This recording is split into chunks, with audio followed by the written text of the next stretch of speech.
শুভ সকাল বন্ধুরা। সকাল সকাল ছেলে রেডি হয়ে চলে গেল স্কুলে। আজকে ছিল ওর ভূগোল পরীক্ষা। এই যে চলে গেল ও, আর আমি কিন্তু সকালের বাসি কাজকর্ম সেরে নিয়ে চলে গেলাম ব্রাশ করতে। আর আজকে সকালের ওয়েদারটা কিন্তু খুব ভালোই ছিল, দেখতেই পাচ্ছ একদম রোদ উঠে গেছে সকাল সকাল।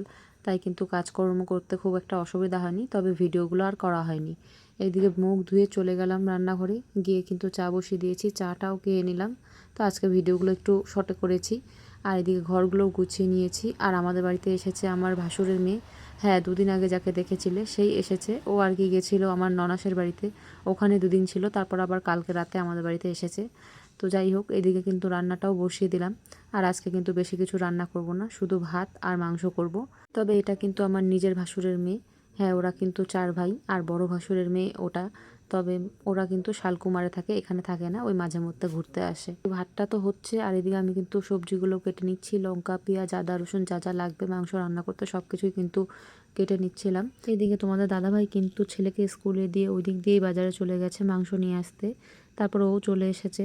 এদিকে রান্না করতে করতে চলো কিছু সুন্দর সুন্দর কমেন্ট পড়ে নিই। পাপিয়া গয়েন দিদিভাই লিখেছে, খুব সুন্দর হয়েছে গো। সেই তো, গরম হলেও মেয়েদের রোজকার কাজ তো করতেই হবে।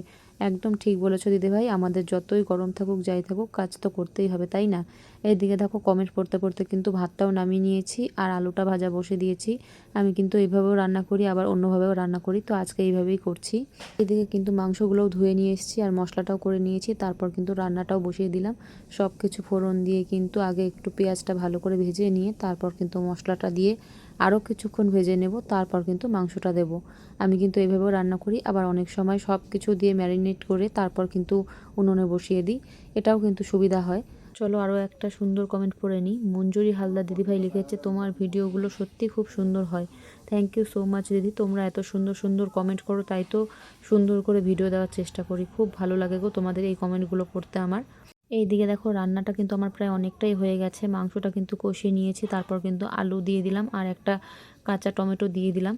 এইবার কিন্তু আরেকটু কিছুক্ষণ কষিয়ে নিয়ে তারপর কিন্তু ঝোল দিয়ে দেব। আর যেহেতু এক তরকারি ভাত করছি, তাই কিন্তু একটু ঝোল ঝোল রাখবো, একদম মাখা মাখা করব না। আর আজকে জানো তো দুপুরবেলার দিকে অনেকে একসাথে হয়েছিলাম, তাই কিন্তু দুপুরে কোনো ভিডিও করব সেটা মনে ছিল না, মানে গল্প করতে করতেই সময়টা কেটে গেছে। তাই কিন্তু দুপুরের পরে আর কোনো ভিডিও সেভাবে করতে পারিনি। তবে দুপুরবেলায় আমরা সবাই মিলে ফুচকা খেয়েছিলাম, সেই ভিডিওটা আমি অল্প একটু করেছি, সেটা কিন্তু অবশ্যই তোমাদের সাথে শেয়ার করব। পুরো ভিডিওটা দেখার জন্য সবাইকে অনেক অনেক ভালোবাসা।